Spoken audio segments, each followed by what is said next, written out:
I'm Pete Wright. And I'm Andy Nelson. Welcome to The Next Rule. When the movie ends... The next rule? I said it, and then I heard it, and then I thought, I wonder if Andy heard it. He did. Welcome to The Next Reel. When the movie ends... Our conversation begins. Pontypool is over. Something's about to happen. Something big. But then, something's always about to happen. I love that bit of wisdom in the beginning. Quick, something's going to happen. Can we just talk about that? Can we open with a conversation about the opening? And that sure. Whole bit? I have thoughts. Yeah, let's do it.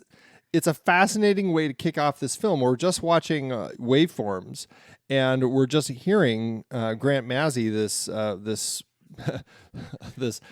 down on his luck shock jock who is working in this little tiny town of Pontypool in Canada, and we're just hearing him talking about, like, you know, his daily routine.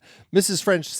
French's cat is missing. The signs are posted all over town. Have you seen Honey? We've all seen the posters, but nobody has seen Honey the cat. Nobody until last Thursday morning when Miss Colette Piscine swerved her car to miss Honey the cat as she drove across the bridge.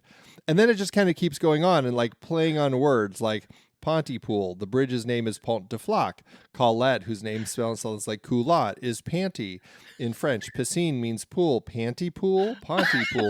Like, he just kind of keeps going through this whole thing, and then has this shift in like talking about Norman Mailer and this theory of when there are these huge events in the period surrounding them, all sorts of things start seeming to coincide in strange ways. Street names, birth dates, all of this sort of stuff.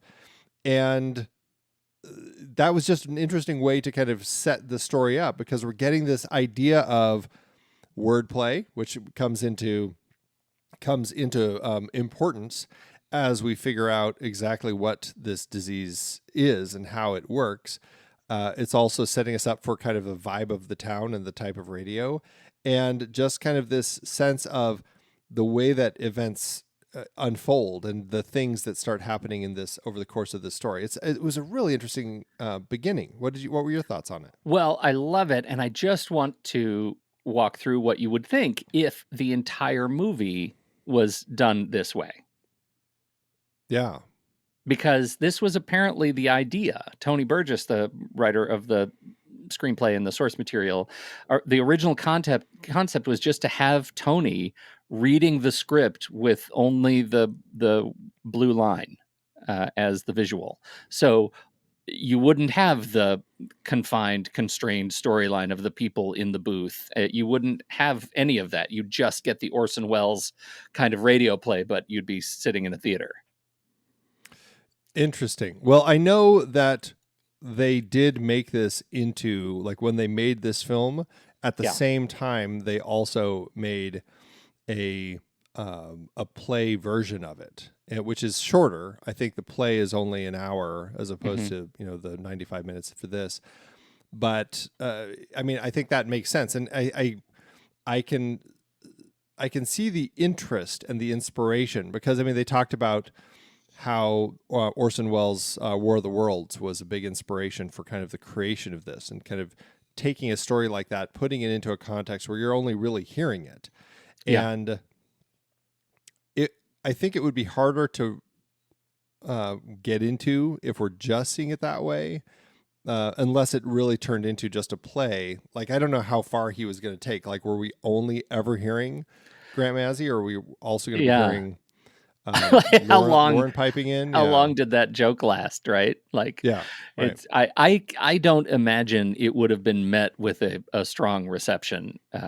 You know, I feel like paying to go to a theater to watch a waveform is not ideal.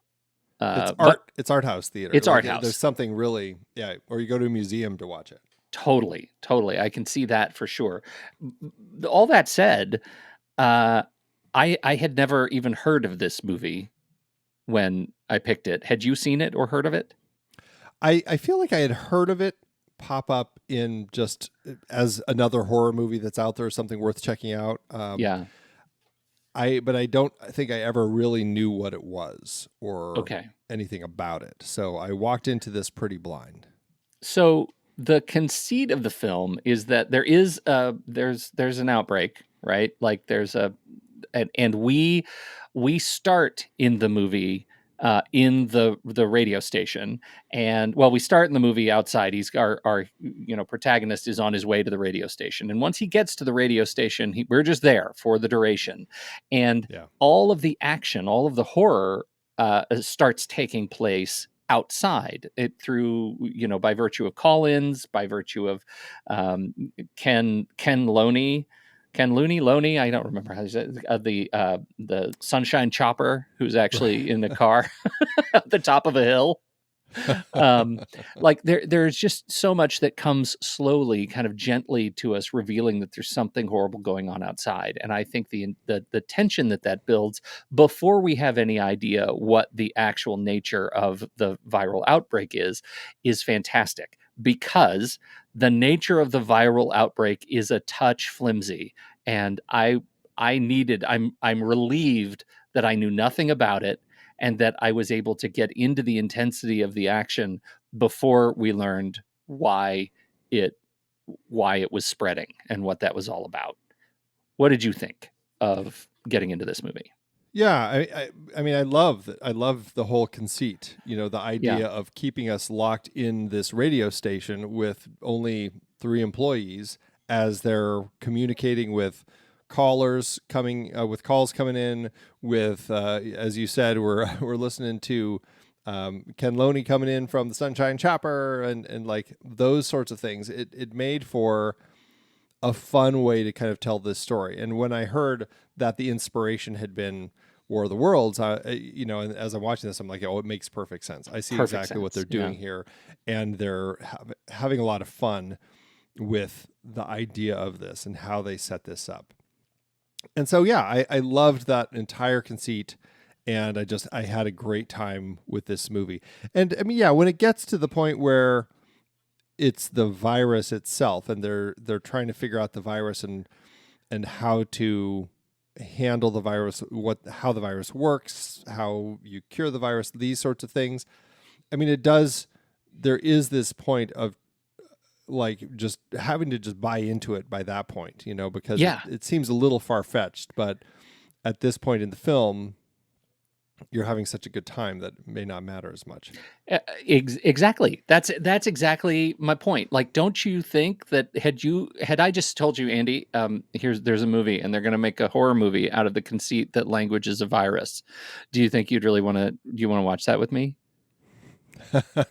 Like, I don't know. Yeah, It just right. doesn't. I don't buy that. I don't buy that. I would be terribly into it. I would see it, but my expectations would be very, very low. Not knowing anything about this, I have to say, I was totally in it.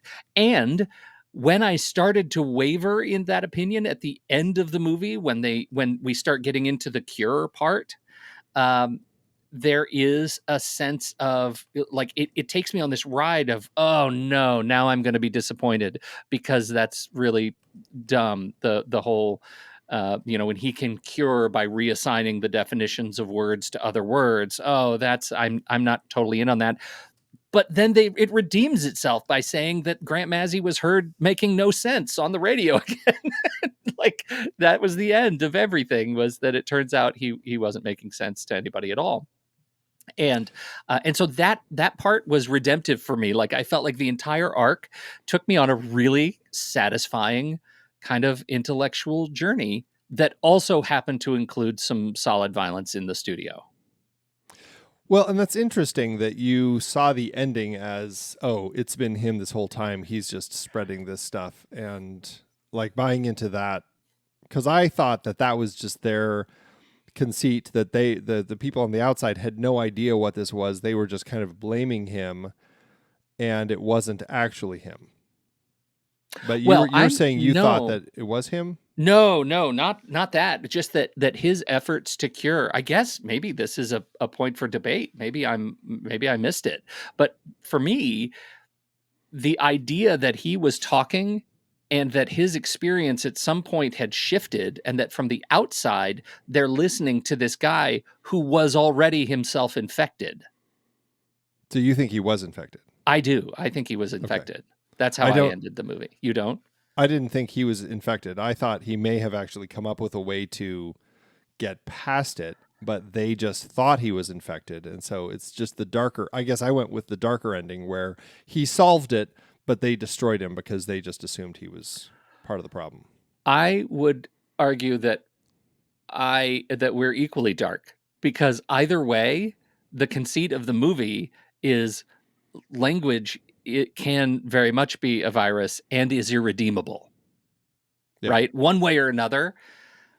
The Pontypool's gone as it was. Pontypool destroyed itself by, effectively, if we look at the metaphor of it, language itself became contagious and dangerous and killed a lot of people. And Yeah. that, I guess I wanted him to have been infected because I didn't want him to be redeeming. Oh, interesting. Interesting. Yeah. Because you I didn't wanted like him, his or It's not that I didn't like him. It's that I didn't like him. It's the idea that he is what he represents in terms of the kind of darker side of shock jock radio. The fact that he ended up in Pontypool because, as the film implies, he was canceled somewhere else.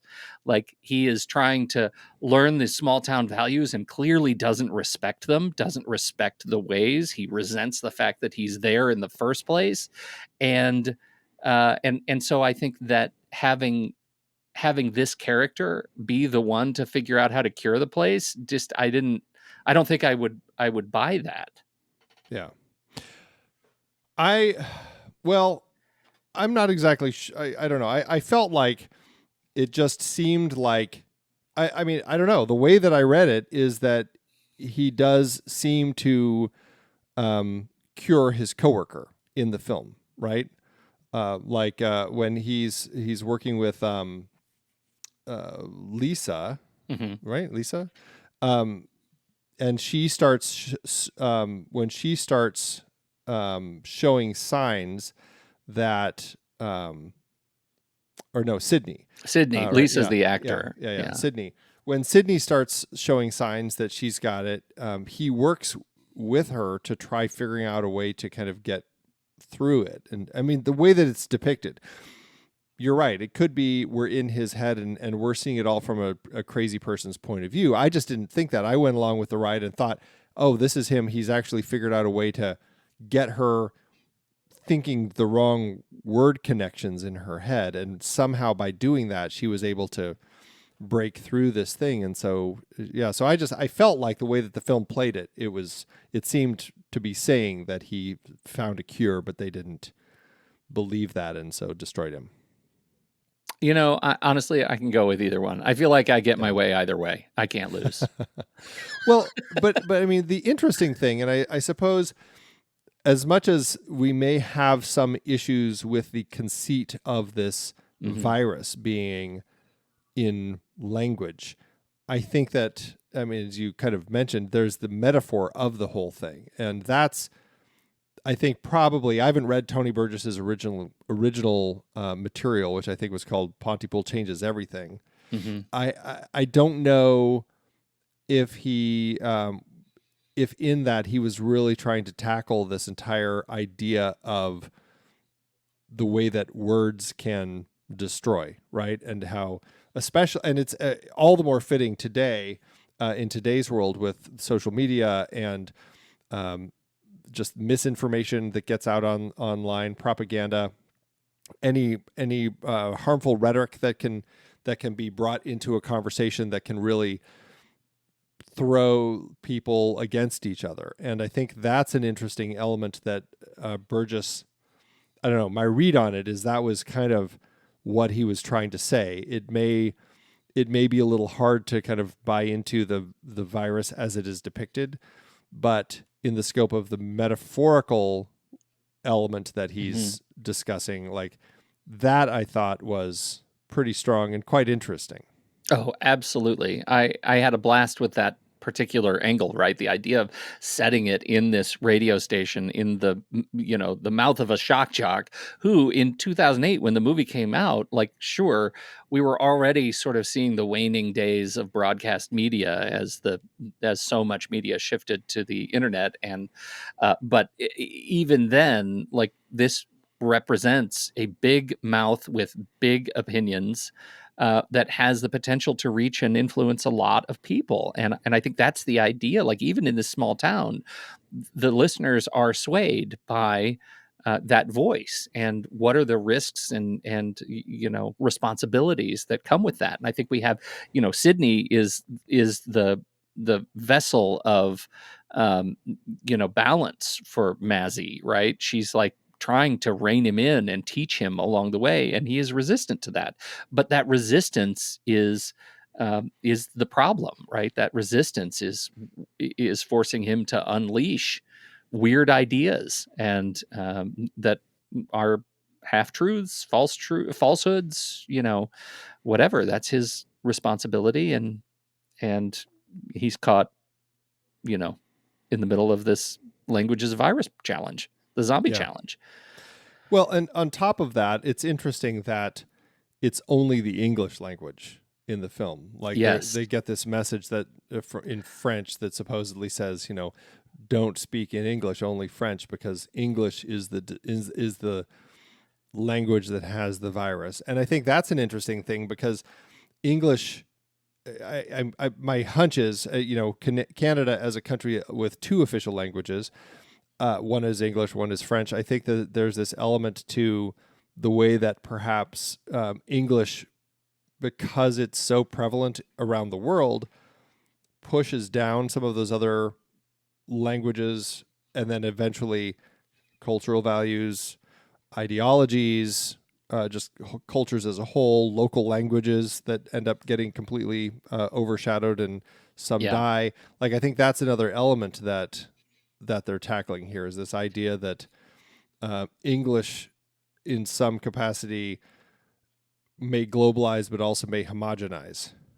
I think you're exactly right. And I think this works on two levels, being a Canadian film, that it feels like it's definitely making a point to the value of the traditionalists in, Ontario, that there is value to the French language, and that, probably, they kind of laugh at Mazzy, another Canadian who doesn't speak French, who speaks very little French, right? He is the butt of a lot of sort of the joke in here. But the other is that, I think it's so much of this kind of damaging language and media comes from the United States. And the United States, I feel like historically sort of put the stake in the ground around shock jock radio, talk radio, and so I think the movie is also kind of a middle finger to look at what you hath wrought, right? Like, so much of the identity behind these kinds of things comes from English. It's that's where it starts in modern communication. I think, like, we can go back, or we can. If you want to go back to World War II, like, we can go back, but I just think that that's important to note for me. Well, and it's I don't know. I find that the film is so interesting now, 2024, when we're talking about it. And this was a film that was released in festivals 2008 and theaters 2009, as the way that social media has just become so commonplace, and it's just like, everybody is constantly on it in every minute of their lives. And just this, like, there is this sense of connection, but also it really has amplified the sense of division. And I think that's an interesting element of this story, is that we don't think about it too much, like this idea of the fear of this communication and the language, and how things can end up shifting much quicker than ever intended, and not necessarily always for the better. And it really amplifies the responsibility that we have on using it in ways that are smarter and better and with more care. And perhaps that, again, going back to the whole conceit of him being a shock jock, that is part of the element of this story, because notoriously, historically, those are the people who would spout whatever it is that, stream of consciousness sort of diatribes that often were pretty negative. And one of my favorite portrayals of how a shock jock can destroy is the Fisher King and Jeff Bridges' character, and the way that portrays him. So it's fascinating the way that it plays all of this. Yeah, for sure. And I think there's another piece of it too, when they get the tables kind of turned on them, because, Sidney and Mazzy get to watch as, is it Laurel-Ann, I think? Yeah, Laurel-Ann, right. Deteriorates, right? Because she gets it somehow. Yeah. She gets it. And they get to watch the impact of language, quote, language, on her personality, and she becomes the zombie. She becomes the monster that is trying to get into the studio to take them over. And I think that the movie actually does that pretty well for me. Like, I was able to sort of see that sentiment of, like, let's bear witness to what our jobs are causing to have happen, and we get to see it through Laurel-Ann. And I think that was really nice. Well, and it was also gave us an interesting perspective, because we've never really seen the other zombies. We've kind of heard Ken talking about it, like what people are doing, like eating through each other and just like constantly repeating things. Like there's that crazy lady who is repeating stuff from the Nazis, and they're all running around spouting like Nazi propaganda that everybody is just walking around repeating. And like all of these strange things, but Laurel-Ann, like we only hear about all of that. And Laurel-Ann is a case where toward the beginning, as it starts happening, she is saying some words, she's repeating things that she's heard. But once they lock her out of their soundproof studio and she can't actually hear anything they're saying, it becomes this window into getting to watch a patient, somebody who has this virus, fall apart without the thing that they're drawn to, which is the language. And that made for a really interesting exploration. Is by that point, Dr. Mendez is in there with them. He had kind of snuck into the studio, and so he's watching. He's completely fascinated. Laurel-Ann has nothing to do other than keep smashing herself into the wall, hoping she'll break through it so she can actually hear things again. But she's lost as far as like a zombie. It's like a zombie with no people that they can see or smell or hear, and she can't hear anything, so she just keeps doing that, and then eventually kind of explodes with a massive stream of vomit and then collapses. And it's like, that was rough. Yeah, but it's like interesting. So that's when you're completely when all of those things that you need to survive are completely pulled away. That's kind of what we end up witnessing with her. Is pretty crazy. Yeah. You brought up Dr. Mendez. What do you think of Dr. Mendez and his role as, the Book of the Vampire for this movie? It was kind of fun because he was so passionate and excited about all of it and just like really into it, like getting to watch Laurel-Ann go through this process. Like he was just, I haven't seen this yet. Yeah, this is great. Like he was just, it was really funny. And then when he starts realizing that he's repeating things and is saying the same thing, and like he's like, oh, and he kind of like keeps covering his mouth every time he catches it because he doesn't want anyone else to hear it. And which happens for, a period before it's really obvious that he's starting to go down that path. But he's just so excited by the whole thing and curious and helpful because he's helping them figure out what's happening. I never completely figured out some of the things, like he's saying, or maybe it was the radio transmission, but they're like avoid terms of endearment and things like that. But it seemed like when Sydney calls her kids, she was still saying things like sweetheart and stuff like that, and it didn't seem to be causing any problems. So I guess I could never quite figure out some of those specifics. Like, was the virus just waiting for a certain trigger word? I don't know. Yeah, I don't know either. And I guess this goes back all the way to the beginning. How did the virus get into the studio? Was it the little girl as one of the singers? That was what I thought, or it's also entirely possible that he brought it in from that girl that he met on the when she stopped That him. Mazzy brought it in? Yeah, it's possible that he brought it as well. Because that's a central point, that the whole thing did start before Mazzy. Yeah, um, it had been there. it, Right. it was already there, and that could be, in terms of our Book of the Vampire, I mean, that could be what what we need to learn from this thing, which is that our metaphorical kind of message spreader, virus spreader in our shock jock, he amplified this horrible message, and that was his role as kind of a carrier, or a mass spreading event. And again, gets to the danger and power of mass communication. Yeah, yeah, yeah. It ties up. It's a little, in terms of a metaphor for language as a virus, it's a touch heavy-handed, but it does tie up, right? Like, it Yeah. works.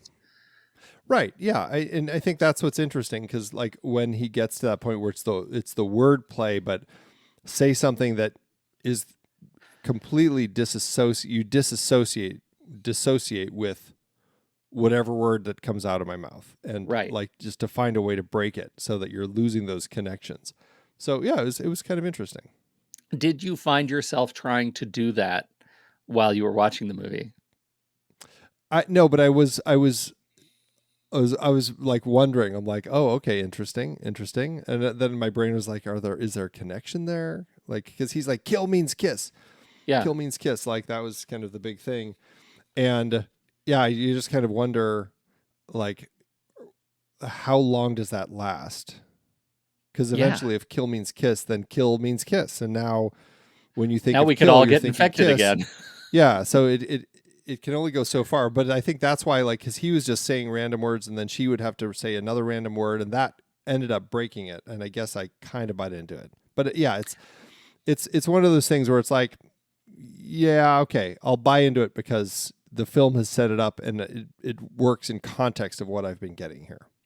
Yeah, like, this goes to one of the things that constantly breaks my brain. I know it intellectually, I understand it, but the question of, like, when you see the color blue, how do I know that when I see the color blue, we're seeing the same thing? They could look wildly different, but we've assigned this word that to you means one thing and to me means another. And that is a very very confusing thing that I found myself thinking about while I was watching this movie. Like, Well, but because I mean, and I don't know if it's funny because like you try to break down an example like that, and you get into this place where it's like, well, no, because it might mean one thing, or to me a different thing to you, but then essentially it's meaning the same thing to each of us because that's what blue is now. And yes, so it's meaning what blue it means blue. And so it suddenly it's does. like, and that's where that thing is like, it's like, how far can you take that? Because inevitably it's like it all kind of still is going to mean the same thing, even if we're thinking it means something else, Even if what I see to your blue is pink, Yeah. and we know that blue and orange make a great color pairing, complementary color pairing and design, but pink and orange to you is a nightmare, and pink and orange is must suddenly be awesome to me in design. How did we get here? Like, it's humanity and communication is crazy to me, and amazing. And I think this movie, the cure of this movie, depends on us being able to start thinking about those things. Kiss is kill, kill is kiss. Like, Yeah. how do you reprogram semantic use of language? And how far down that road do you have to Yeah, go consistently? Because eventually, as we were saying, once you've reprogrammed it, then that's the new program. So, but then are you immediately yeah. reprogramming? Like yeah, Which I it's think is crazy. the genius of the movie. That's what makes the movie so interesting to me, is that it's a horror movie and a thought experiment, right? Like, Yeah. I Yeah. I think it's pretty cool. Um, so Yeah. Anyhow, yeah. Have you seen much of Bruce McDonald, the director, or have you So looked into him much after this? I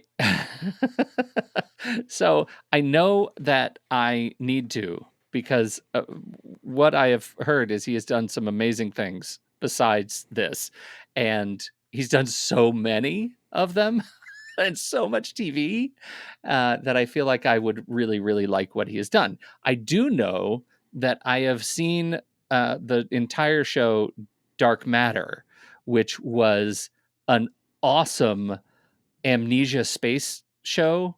Not This is not the new Apple TV one, which is Yeah, yeah. also good, very different. This was a wonderful sci-fi show that I had a blast with, and he was on board to direct some episodes of that. Oh, okay, nice. What do you know of Bruce McDonald? You're a big fan. I I don't know much either, but I'm kind of fascinated by him. He's a Canadian director who has definitely been keeping busy, making all sorts of things, mockumentaries, horror films, just like TV, like you said. And there are a number of them that are kind of considered some of his high points, like Roadkill and Highway 61 and Hardcore Logo seem to be the three films right at the start of his career that got him started as this kind of Canadian indie director, and that was kind of a big step for him. And Hardcore Logo is often on lists of films, great films from Canada, and so I know very little of him, but now I'm really wanting to look more into kind of the sorts of stuff he does. I feel like we need to start by watching every one of the 21 episodes of Degrassi: The Next Generation that he did. I mean, they call him the bad boy of Canadian cinema, and so I think that may be something that speaks to the way he puts his stories together. Oh, yeah. Yeah. Bad boy. Can we just take a beat to think about that? What that represents. Canadian bad boy. The bad boy of Canadian. I mean, of all of the nicest people on the planet, he's the least nice, is Right. what we're saying. He's the bad boy. He's Exactly. the bad boy of Canadians. Right. Yeah. Where's that, like, in the scope of nicest to least nice? Yeah. Where does that fit with US? Like, nicest to least nice? Like, is the least nice still nicer than the nicest US, or is it like about midway through the list? Yeah. It's a scale. It's a scale that starts in the like oil fields. I imagine those being the nicest people in Canada, and it goes all the way down. And at the least nice Canadian is at the border, and then that becomes the nicest American, and it goes all the way to the tip of Texas, where things get just bad news. By the tip of Texas or the panhandle of Florida, it's bad news. Sorry, I'm saying it like it is.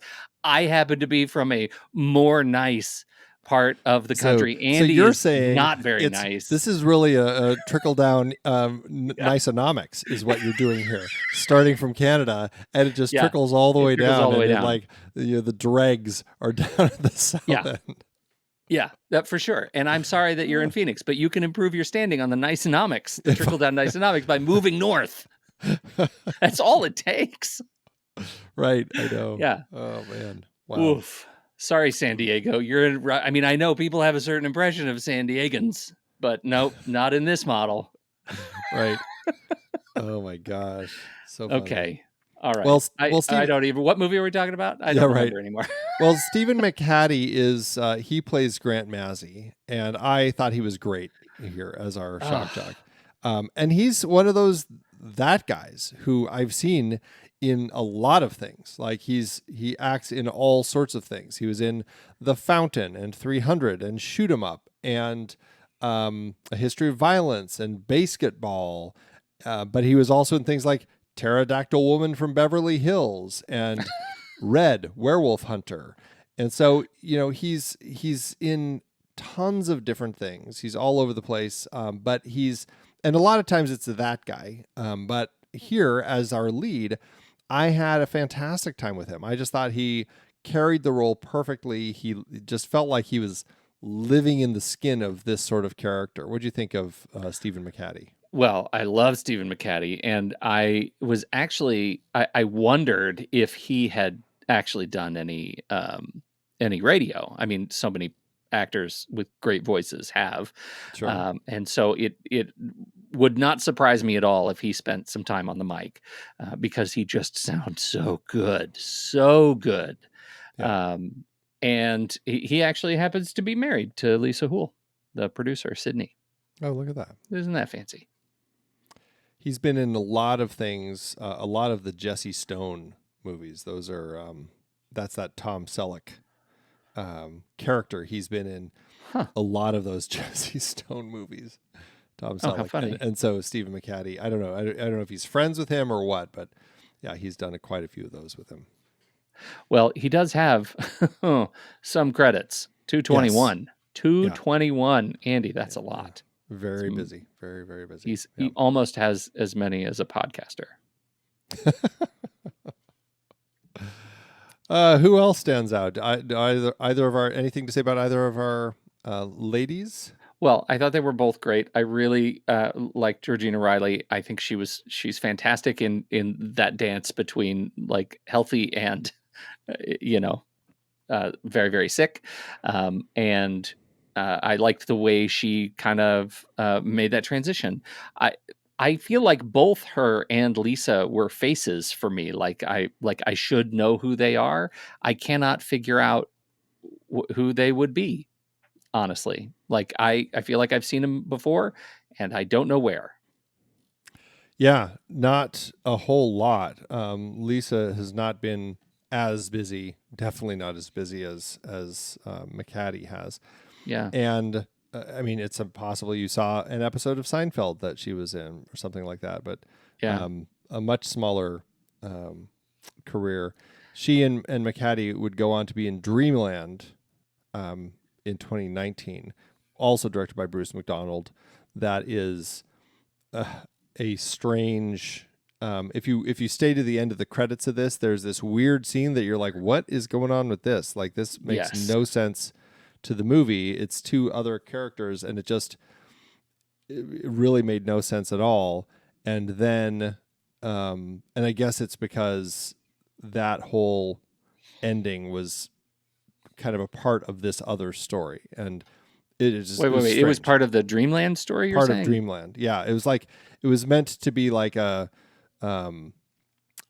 lead in to what's going on with this new thing or something. I don't know. This new story. Well, I don't get it. No, it didn't make any sense. I don't think anybody else got it either. They had to move it around.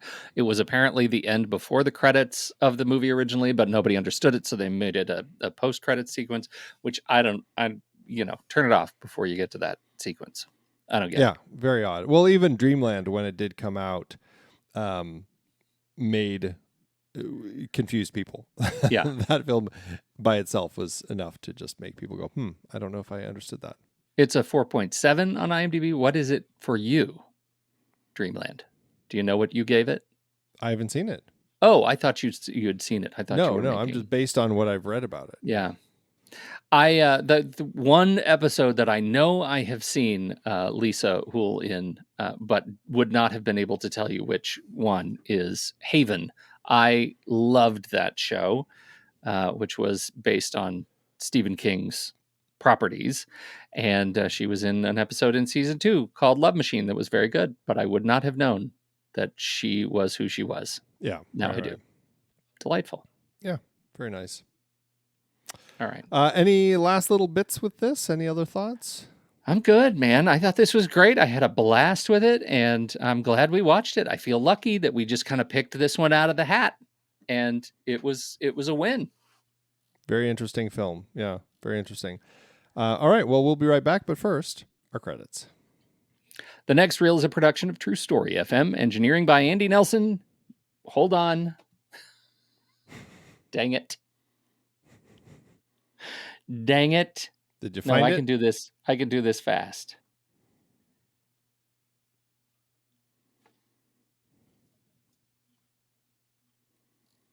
Good old Dang It. Next song up. Music. Okay. Music by...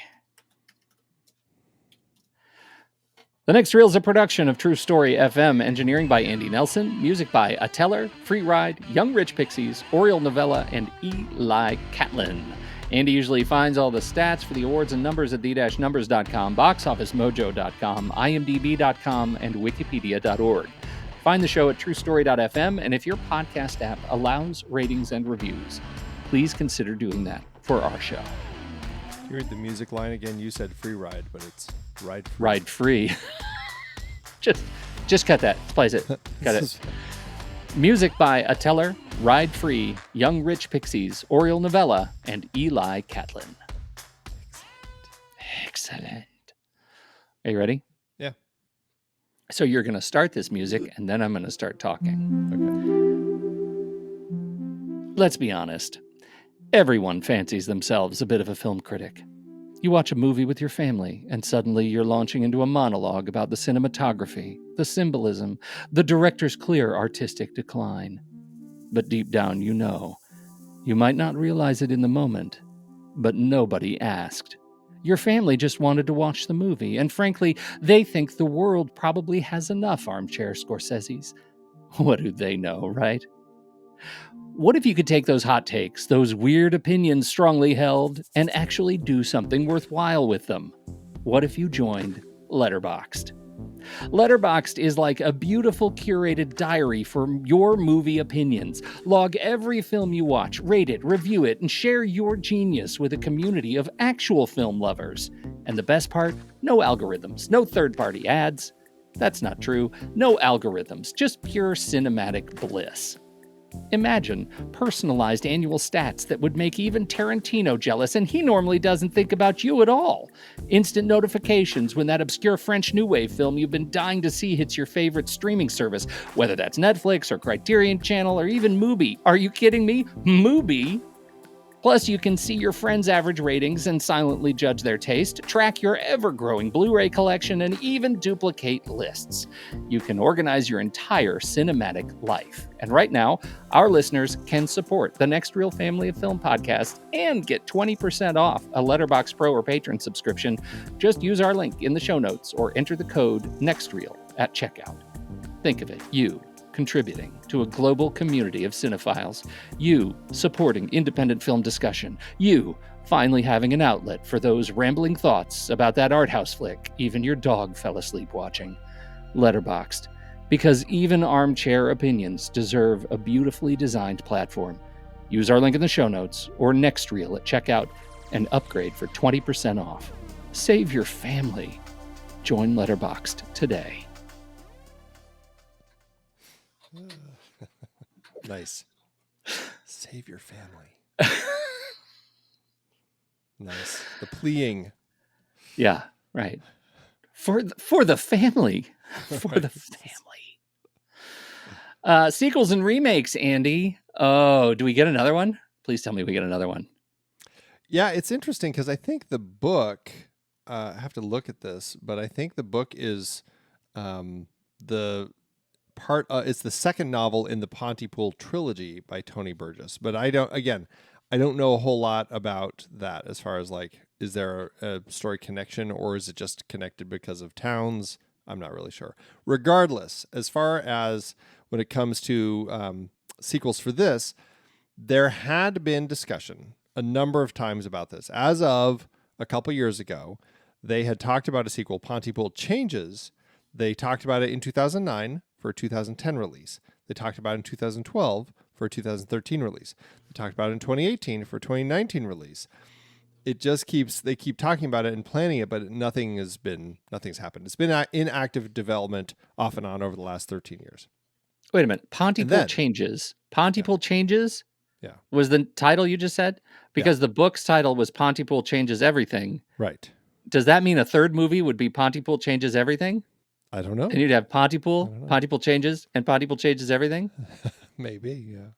Yeah, that's a virus is what that is. Exactly. That's how it starts. Yep.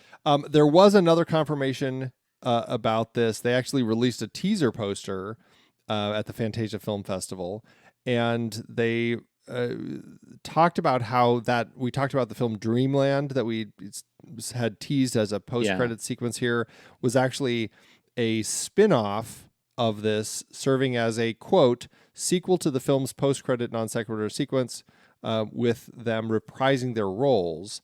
But it's like, does it count as a sequel if it's just a sequel off of the post-credit sequence? Like, it doesn't make a whole lot of sense. Yeah, a non-sequitur sequel is not a sequel. Yeah, right. And then it's interesting that the other note that they had, and this was from Tony Burgess, he confirmed that Pontypool Changes also was known as Typo Chan, which, you know, as the credits, as Pontypool, the title popped up, it was letter by letter, kind of like Alien, but you end up with the word typo on the screen for a minute before it kind of keeps building, and Chan changes. You can see how it's doing that.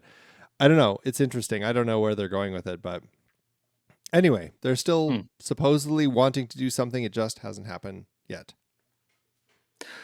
Okay. Well, that takes us into award season. This, for two people who've never really knew much about this movie, is it fair to assume that it didn't get much at award season? Well, it did get noticed. A lot of the notice was from genre awards, genre festivals, and the Canadian awards. It had one win with 11 other nominations. Starting with the Genie Awards, the Canadian Oscars, it was nominated for 3: Best Adapted Screenplay, but lost to 50 Dead Men Walking; Best Director, but lost to Denis Villeneuve for Polytechnique; and Stephen McHattie was nominated for Best Actor, but lost to Maxime Godet, also for Polytechnique. At the Toronto Film Critics Association Awards, it was nominated for Best Canadian Film, but also, again, lost to Polytechnique. That Villeneuve, maybe people need to keep their eyes out on him. The Korean Busan International Fantastic Film Festival, McHattie, this was the win. He won Best Actor at that festival. And also, McDonald was nominated for Best of Busan for the film, but it lost to Joko Anwar's film, The Forbidden Door. At the Fangoria Chainsaw Awards, McHattie was nominated for Best Actor, but lost to Jesse Eisenberg in Zombieland. At the Spike TV Scream Awards, it was nominated for Best Foreign Film, but lost to Let the Right One In. And last but not least, at the Saturn Awards, it was nominated for Best DVD Release, but lost to Nothing But the Truth. Okay. What do you think, McHattie or Eisenberg for Best Actor? Oh, dear. I liked McHattie so much. I think Zombieland just gave Eisenberg more to do. Well, that's possible, yeah. I probably would pick McHattie, but yeah. Yeah, man, it's actually tough. It's tough for me to do that, but I think I might lean gently Eisenberg. Oh, okay. Gotcha. Okay. How did it do at the box office? Well, for McDonald's Zombie Not Zombie movie, he had a budget of $1.5 million or $2.2 million in today's dollars. The movie premiered at the Toronto International Film Festival September 6th, 2008, then was released in Canada on March 6th, 2009, and domestically May 29th, 2009, on one screen, very, very limited, opposite Up, Drag Me to Hell, and Departures. I don't know if it was the complete lack of marketing or what, but it was only playing on one screen for 2 weeks, and then it was out of theaters here in the States. It may have just been a qualifying run. Altogether, it ended up earning $3,865 here and $28,253 everywhere else, for a total gross of $47,535 in today's dollars. Unfortunately, that lands the film with an adjusted loss per finished minute of $23.3 thousand. A bummer, but its cult status has really kind of helped it continue being discussed, and is definitely a film worth discussing. For sure. I really enjoyed my time with this movie in spite of our little, quibbles. I thought it was a fantastic ride, and thrilled that it's in the collection. Yeah, absolutely. Yeah, I had a great time, so I'm glad you picked it. All right, we'll be right back for our ratings, but first, here's the trailer for next week's movie, George P. Cosmatos' The Cassandra Crossing. Mm-hmm. Cassandra. All right, you ready for this? Yeah. Y'all ready for this? Why do I keep doing that? It's just, I need to not. Stop it. Not. Stop that. Just don't let me. Why does it happen? All right, ready?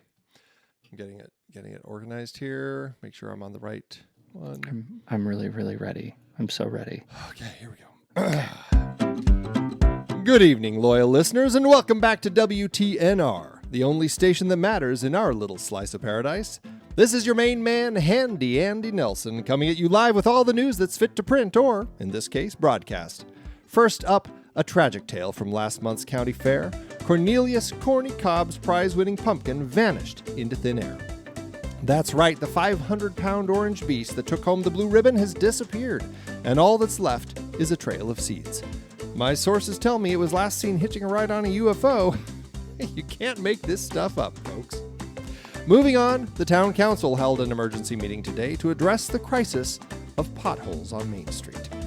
Mayor Archibald Archie Ashford declared a state of emergency, and I quote, "We will not rest until every last one of these asphalt craters is filled, even if we have to use our own dentures to do it."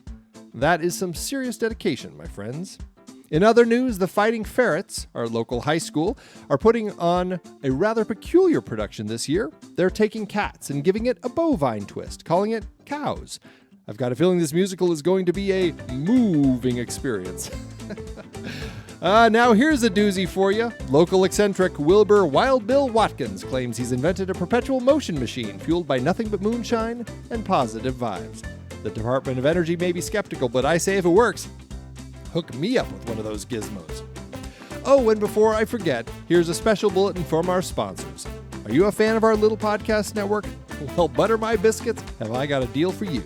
For a measly $5 a month or just $55 for the whole year's kit and caboodle, you can become a bona fide member and get all sorts of exclusive goodies.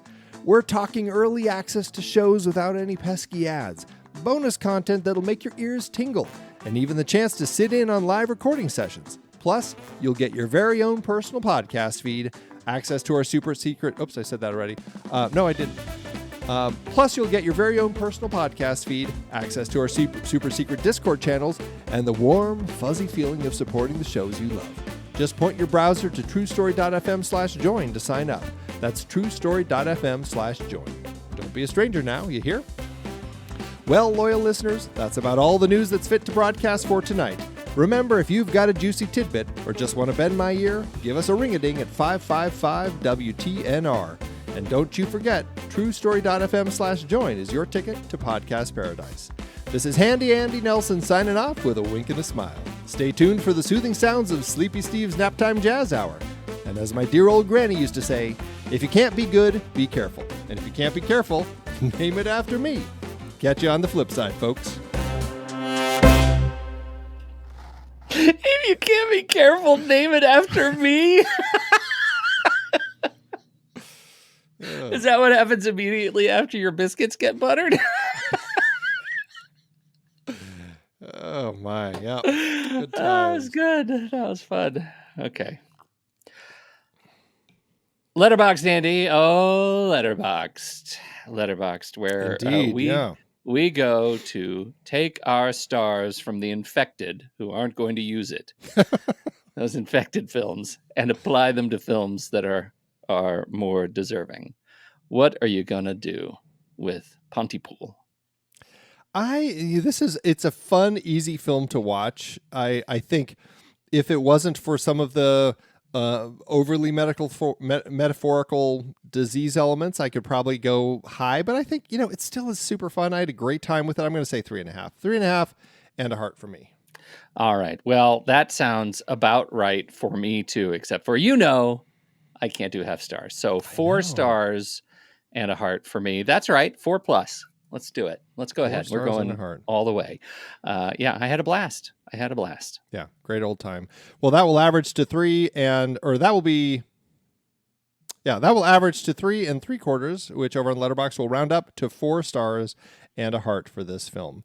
You can find me there at Soda Creek Film. You can find Pete at Pete Wright, and you can find the show at The Next Reel. So what did you think about Pontypool? We would love to hear your thoughts. Hop into the Show Talk channel over at our Discord community, where we will be talking about the movie this week. When the movie ends, our conversation begins.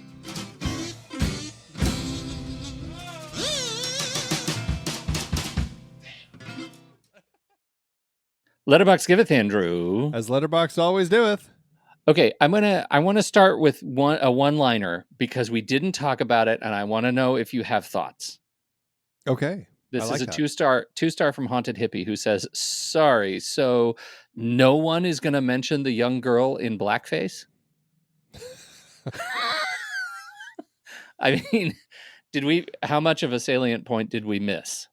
I don't know if we missed a point or just the fact that sometimes things like this happen in small towns where people just don't get it and they're still putting on blackface to portray Lawrence and the Arabians or whatever that group was a weird choice anyway. It was a weird choice anyway. And, at the same time, it also made me think of, it wasn't that long ago that the Canadian Prime Minister had some images of himself in blackface or brownface at some Halloween party. So I'm like, yeah. People still make those bad decisions. People do. People make bad decisions, even the nice ones. Yeah. Okay. Why don't you go? Technically, you go first. Okay. Well, I'm reading 5-star and a Heart by Nathan Lawrence. And I'm reading it largely for the first part of his review because I just found it a fascinating exploration in Nathan's way he goes about reviewing. These 5 stars are rounded up from 4.7. I would have given it 5 stars, but the music at the end is just not right for the moment. So apparently minus 0.3 stars there. Pontypool is a fantastic exploration of the English language and a marvelous redefinition of the zombie horror genre. If you have never seen it, do yourself a favor and watch. Like that, but at the beginning, like that's really what this is about. Like what? Wow. Okay, so how fine-grained. I'm rounding it up because it did lose those 0.3 for that end credits music, and because all of my ratings are actually out of 50, right? Or 500. Who knows where it goes? Or 500. Yeah. Okay, I've got a 4-star and a Heart from Josh Lewis, and I'm reading it to you because it has a lot of Canadian words in it. Oh, wow. Okay. This might very well be getting that Canadian genre cinephile bump. I grew up about 25 minutes away from Pontypool, but I do genuinely think that what if Night of the Living Dead was a locked-in War of the Worlds radio play starring Kawartha Lake's Howard Stern?